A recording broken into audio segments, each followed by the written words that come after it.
إنني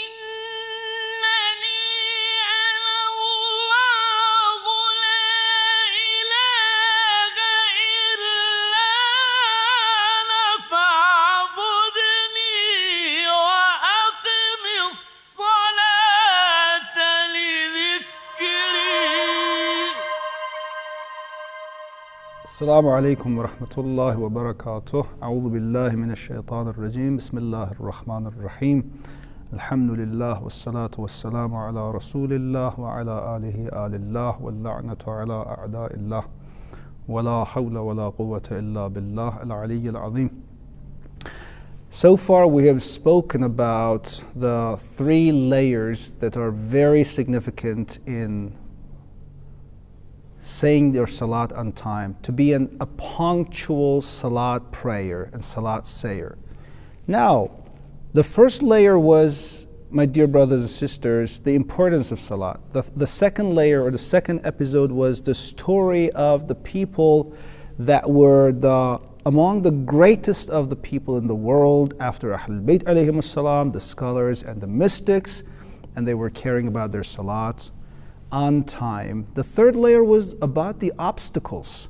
What type of an obstacle do I face in my life when I want to be a punctual salat prayer? Among the obstacles, we considered that the most important thing is to look at the salat as a pathological obstacle. When you want to do a job, when you want to do a business, for sure there are those obstacles out there. So you have to have this concern that, pathologically speaking, what is the main obstacle for me, myself? Sometimes you speak it subjectively, sometimes you speak about it objectively. Sometimes you say that this is my obstacle and my impediment. Sometimes you say no. Generally, we talk about the impediments. You go and just search for it. When you go to a doctor, the doctor says, for example, for this type of disease, there are these problems and issues. These are the root causes of such a disease. And sometimes the doctor is professional enough, is a real expert, and he says, for example, this is your main cause for this problem, actually. Now, generally speaking, we said that one way, my dear brothers and sisters, is to pay attention to the importance of salat. Think about it, and when you're overloaded with a lot of thought and propositions and data on the importance of salat, what you're going to miss if you don't say your salat on time, what you're going to gain if you say your salat on time, especially Fajr salat, then you will have this concern. This will be poured down from your mind to your heart, and the heart will be filled with a lot of concern, and this will be a great motivator. This will be a great stimuli for you in order to wake up from your dream. You will never miss it. You will never skip your salat, especially the Salat al-Fajr. Now here's the point that among the obstacles, we have physical obstacles. Somebody might have a sickness in his bodily organs, any part of that, any organ, and this stops that person to feel refreshed, to feel fine, to feel good and healthy, and this problem shall be solved if that is a physical. Let's start from the physical ones, okay? The first thing that you have to focus on and concentrate on is to have these physical impediments and problems. If there is such a physical problem, internally try to solve it. Sometimes there are external factors. It's not your physical health, but there is an external factor. That external factor might be the light, as we just tried to give an example, that there is not a natural pure light when you want to wake up in the morning, or for example during the night when you want to go to sleep, there is light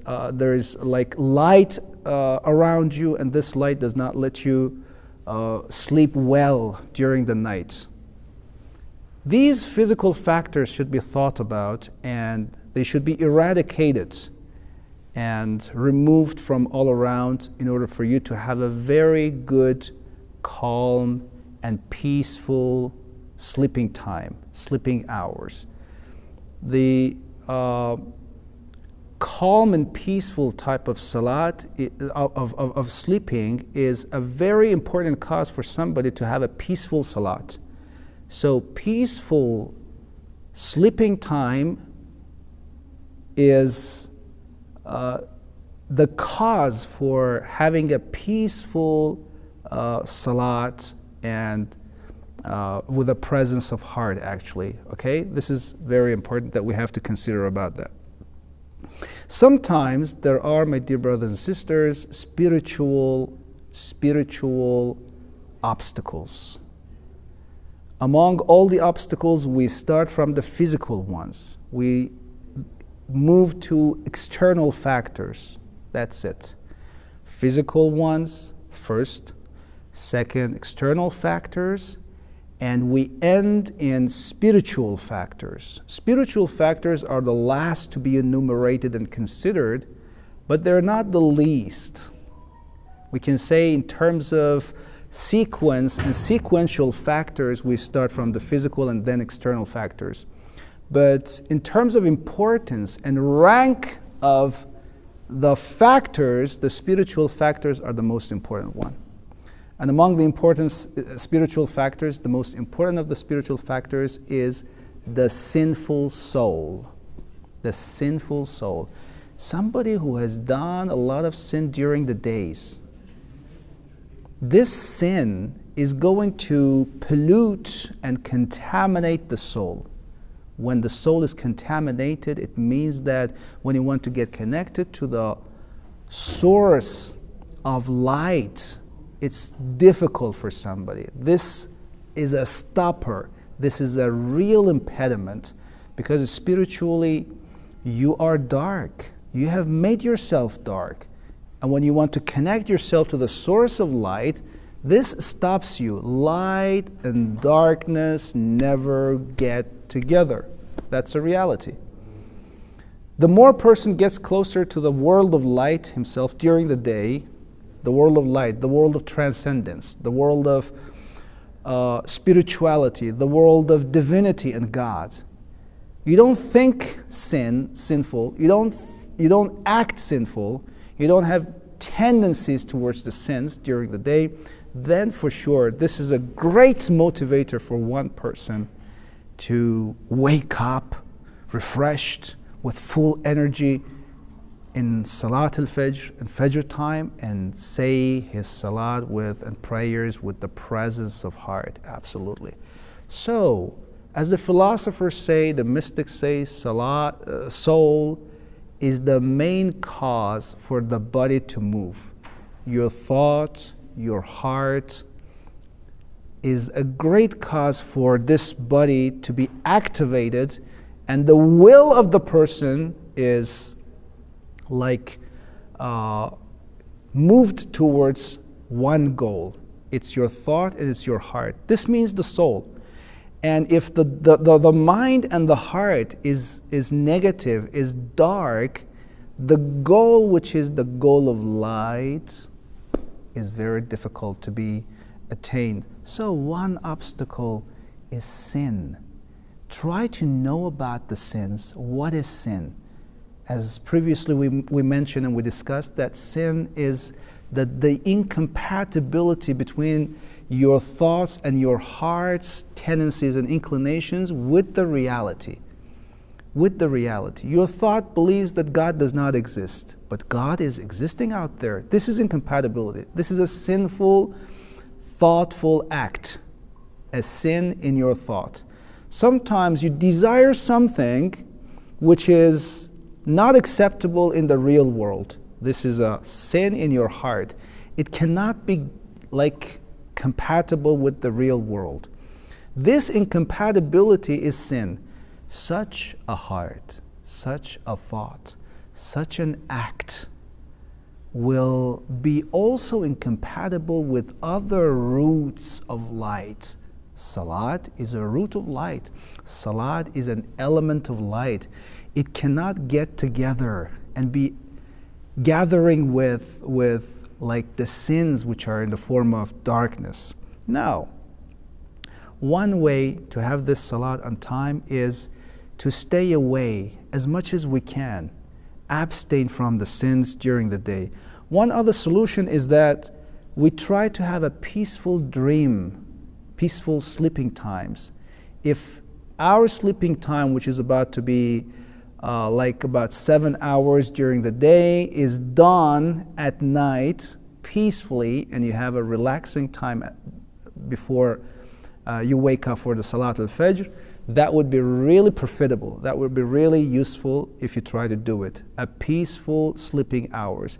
We said that one way that stops one person to sleep peacefully and rest peacefully is these social platforms. They don't let you to go in a relaxed mode and to sleep peacefully so that you cannot wake up peacefully and refreshed. This is the second one. The third is the remembrance of Allah subhanahu wa ta'ala. On a negative mode, we say abstainment from the sins. On a positive mode, we say not only we have to abstain from the sins, during the day we think about Allah subhanahu wa ta'ala. My dear brothers and sisters, these are not idealistic ways, ideal propositions. You might say that, Ya Allah, how is it possible that I think about you during the day? I have a lot of works, I have a lot of jobs and duties and tasks. Is it possible? You say, yes, it's possible. Whenever you want to do something, do it for the sake of God. If you want to remember Allah Tabaraka wa Ta'ala, this doesn't mean that you always remember Allah, you forget about your jobs. This is insane. For sure it's not possible. Whenever you want to do something, I'm just giving a speech right now here, I do it for the sake of God. It is as if Allah subhanahu wa ta'ala is sitting in the corner, is looking at you. You are doing your lecture for Him. Have you ever experienced such a thing?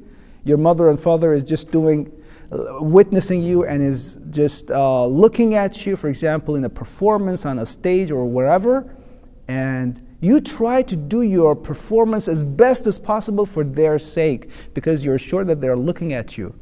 Allah Tabaraka wa Ta'ala is looking at us every time, every moment, every place, everywhere.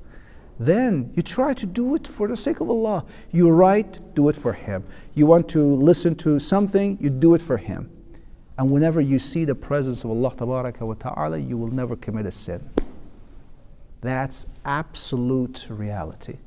So this is not that ideal way. This is absolutely realistic way to prove that it's possible to do something for the sake of Allah Tabaraka wa Ta'ala. All the jobs, that is why some people believe that we don't have any mubah act. There is no mubah act, because whatever you do, it can be either for the sake of shaitan, or it can be for the sake of Allah Tabaraka wa Ta'ala, for the sake of divinity and divine look and His perspective. Remembrance of Allah Tabaraka wa Ta'ala. What is the best means towards Allah Tabaraka wa Ta'ala? It is Salat. And when you do your other jobs for the sake of Him, Allah Tabaraka wa Ta'ala subhanahu wa ta'ala will give you tawfiq to say the best act in His viewpoint, which is Salat. You see, that rational equation, that rational syllogism, it's very simple.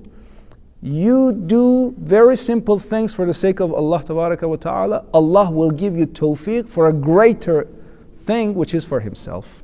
That is Salat. This tawfiq shall come from He Himself, because I want to be connected to Him.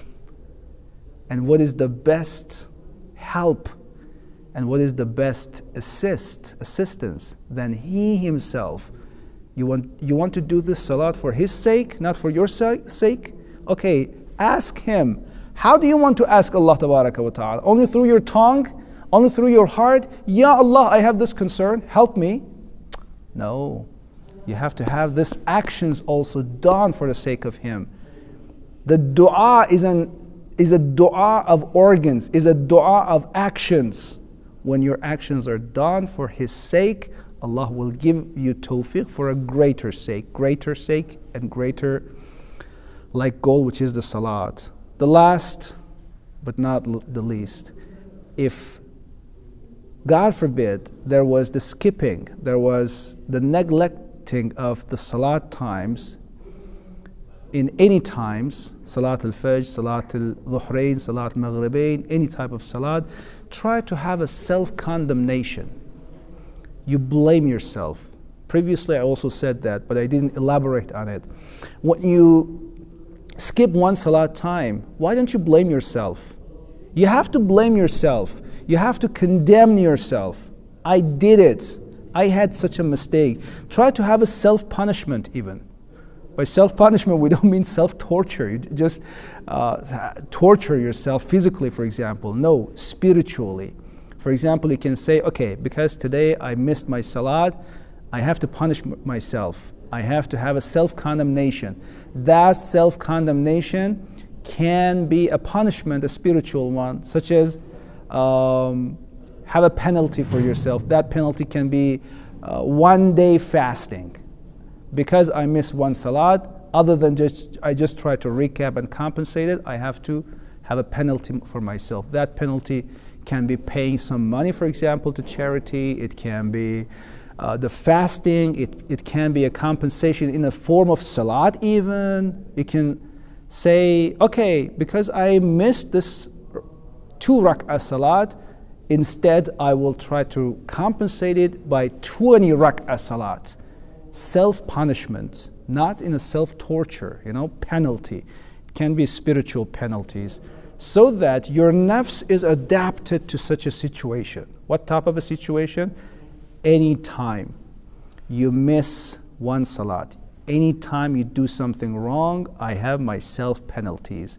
It is also a self-condemnation. Self-condemnation can be in practical form, can be in theoretical form.